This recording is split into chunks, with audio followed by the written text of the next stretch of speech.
In this episode, we're investigating the labels that we give our own thoughts. What happens when we remove the labels and intentionally choose how we want to relate to our thoughts and what we make them mean? You ready? Let's go.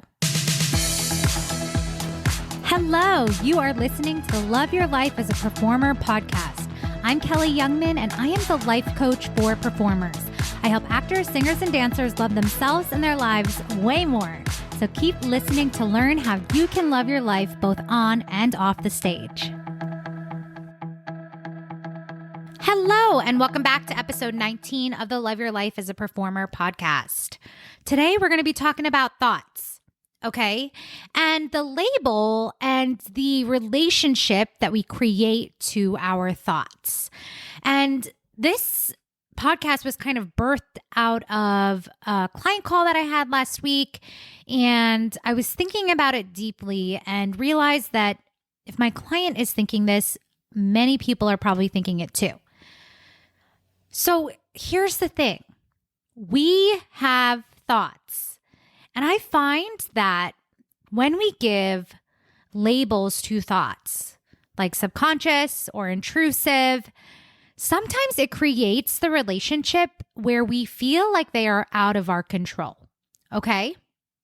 And here's the thing. I know that in the past, clients have said that the idea of them being intrusive thoughts is useful, giving it that label.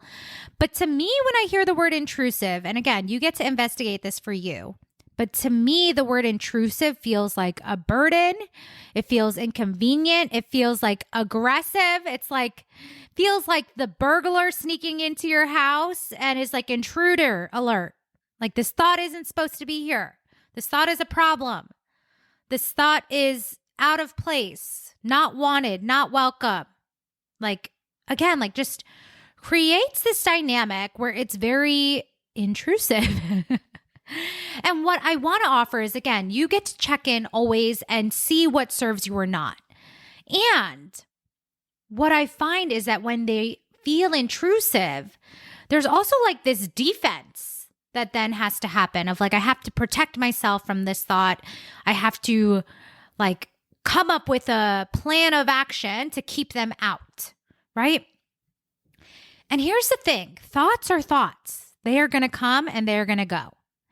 And when we create, instead of like, oh my gosh, this is happening to me, I have to brace, instead we can just say like, oh, okay, that's interesting, right? It's like, instead of it being like an intruder, like the thought then is just like, maybe a guest that isn't your favorite. It's like maybe you have, I don't know why I'm using this example, but maybe you have an aunt or an uncle that again, you don't not like them, but they aren't your favorite. Or maybe you don't like them, but like they're not the person you would be like, oh, yay, I'm so glad you're here, right? It's more of like okay, ready to go. I'd like for you to leave now. And again, like it's not good, bad, right, or wrong. And we don't have to get too meta because it's like, okay, yeah, the feelings you're having about your aunt or uncle, probably your thoughts too. And again, you don't have to change those, but it's like, do you see how different that feels when it's like, these thoughts are not a problem, right? These thoughts are not a problem when I'm creating a relationship to them where they're not a problem. Okay? So let that sink in. But it kind of ties into the same idea with subconscious thoughts. Because again, I'm not going to deny that we have subconscious thoughts. Of course, we all do. It's like the operating system to how we're moving through our lives. And I want you to think about how it feels when you're telling yourself, like, I have subconscious thoughts that I have to find, or I have subconscious thoughts that are wreaking havoc on my life. I have subconscious thoughts that are driving the car and I'm completely unaware of them. Right? Versus when it's like, okay, I have subconscious thoughts and right now they're like driving down this highway. I can see where the destination's going to be. I can kind of have an idea of what direction we're going with these thoughts, and it's not quite where I thought we were heading, right? Right now we're driving to Maine. Oh my gosh. I have to be honest with you guys. Geography is not my strong suit. So I'm like, which way is Maine? But it's like, as if you were like, okay, brain, I can see that you're driving me to Maine and I don't actually want to go that way. I'm actually trying to get to Florida. Like, again, totally random states that I just pulled out of my brain. But it's like, you can see the direction you're heading and it's not a mystery, right? It's not like you have no freaking clue where you are and like you're lost at sea. Like maybe you might be like, oh gosh, I don't know what state I'm in, right? You fall asleep in the car and you wake up and you're like, oh God, where are we? Not when you're driving as a passenger, right? You're like, where are we? How far have we gone? What state are we in? Like, I feel like that could be realistic for subconscious thoughts if they're driving the car. Right? You're like, oh, wait, no. Hey, I didn't want to go that way. I actually wanted to go that other way instead. But it's not a mystery because you can look around. There's signs. You can see the roads, the interstate, the towns that are around you, right? Like there's signage. And I just want you to consider what changes when your subconscious thoughts aren't like holding you hostage and like taking you on a car ride where you're blindfolded. These like analogies are getting very dark, but I want you to think about how different it feels when it's not an intruder, when you're not being held hostage, when you're not like being held against your will. And you just get to make a different choice, right? You get to say like, oh, wait, hey, car driver, I forgot to mention, like, that's actually not where I want to go. I want to go over here instead. And they can totally be like, oh, okay. Might be some resistance. They might say, well, I thought over here is better. And you're like, no, it's totally fine. This is actually where I want to go. I'm certain. Let's take the next exit. Let's turn around. Let's go that direction instead, right? Like your thoughts are not the enemy. And I think sometimes we create this perception that they're holding us back, that they're preventing us from getting where we want to go, and that like they're messing everything up. And again, like that is just completely out of our control. I think when we have the thought about our thoughts that they are hidden deep inside of us and that we have to solve for them, we got to find them. Again, there's like so much unnecessary, air quote, solving energy that goes into creating the solution that could be used for finding and just, again, changing directions rather than creating a whole, I was going to use a sports analogy, but I don't know sports. I think it's offense, defense when you're like protecting the goal. You're like, don't get in here. You can't come in. Versus like, yeah, they're going to show up sometimes. Yeah, they're going to try to drive the car sometimes. And you still are the one who has the consciousness and the awareness to make a different choice, right? Like your brain, your thoughts are not happening to you. It's like programming that you can update. It's software that you can change. And that really is the work that happens in coaching, right? It's like the thoughts come to the surface and you just get to witness them and honestly be freaking grateful that they are there, that you are letting them come to the surface, right? But it's such a different energy when you're like, okay, I'm like here, this is happening, I'm witnessing it, and this thing is going to come to my awareness in perfect timing for me to make it, for me to be aware of it, for me to have a shift. Versus like, I got to go find this thing. Or even like, honestly too, like here's another analogy, right? It's like your subconscious thoughts are just in your closet. And when you open the closet, you can see them, but they're not like, I don't know, like hidden in some back alley of your closet that doesn't exist on a hanger where you're not sure where you can find it, right? It's like, it's not like a messy closet that... This happens on my calls all the time when I'm telling clients all these stories and I love them because they come with me. Okay. But it's like, it's not like a messy closet where everything is like racks and racks and racks and you have to find it, right? It's just like, oh yeah, the thoughts are there. I can see it. I can pull it out. I can try it on, can see it doesn't fit anymore, and I can just like take the time to change it or to replace it with a new thing, right? But I just think that you can create a relationship to your subconscious thoughts, your air quote intrusive thoughts.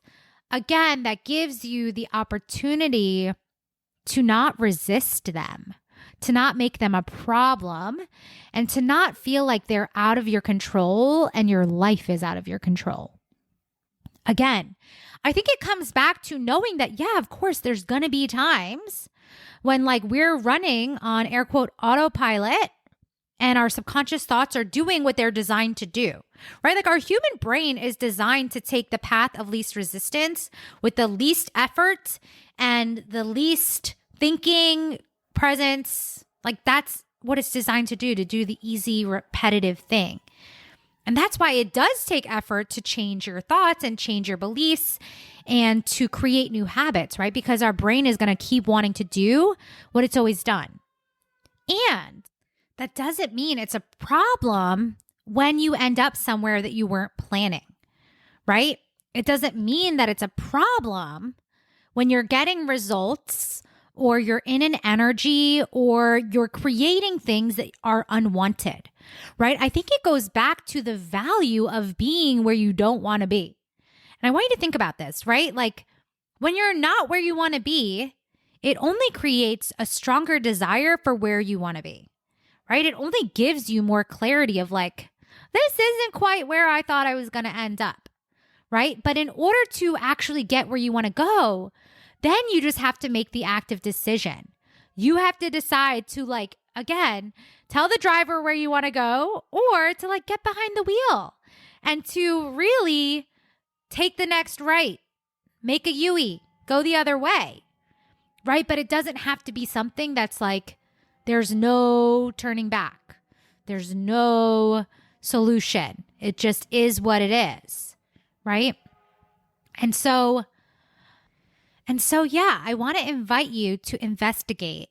How have you been relating to your thoughts? Are you treating them like invaders? Are you treating them like they're holding you hostage?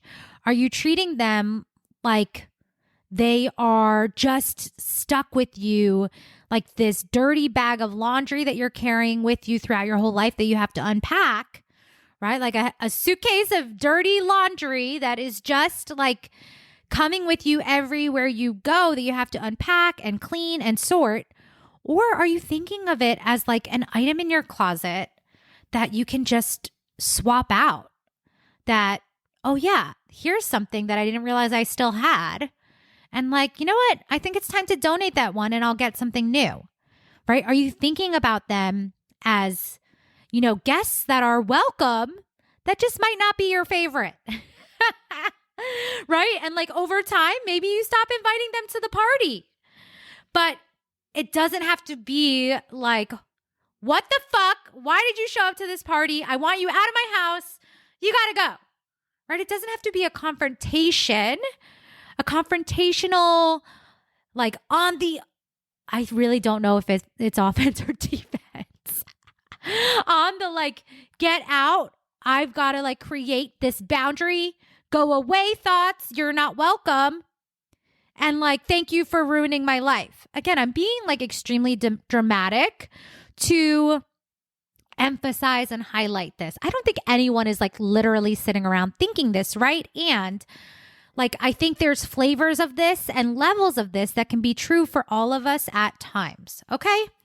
So just investigate and think about, okay, how am I relating to my thoughts?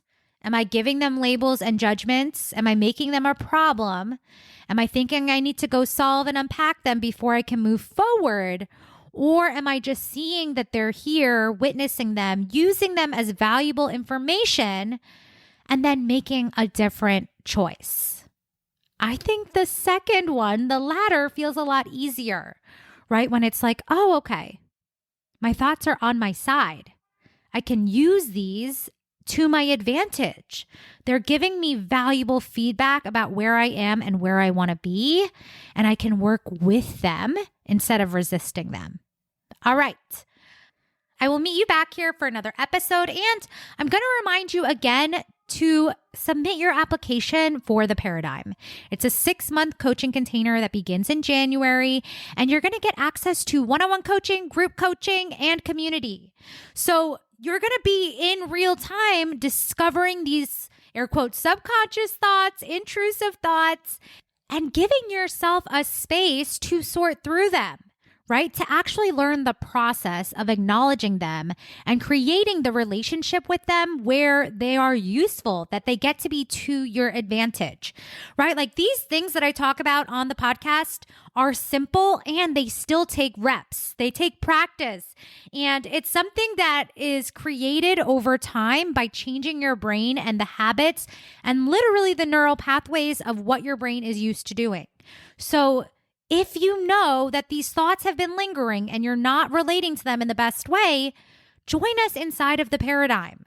This is literally going to change how you relate to yourself, your thoughts, and your career for the rest of your life. Okay? They are not a problem and there is a solution. Okay. Go to kellyyoungmanwellness.com/the-paradigm to submit your application today. Just keep in mind that applications are closing on December 15th and there are only 10 spots available. I'm going to be filling them and accepting and reviewing applications as they roll in. So if you know you want to join us, get it in as soon as possible. Also, so that you can just move through the holidays knowing you're setting yourself up for success in the new year. There's never been a better time to get started. All right, I will meet you back here for another episode. I hope you enjoyed today's episode, and if you did, make sure to share it with a friend who is also an actor, singer, or dancer. You can also help spread the word by leaving us a review wherever you listen to podcasts in order to help people find this resource. Lastly, you can find me on Instagram at Kelly Youngman Wellness, and if you're interested in coaching, make sure to head to kellyyoungmanwellness.com/waitlist to join my list now. See you soon.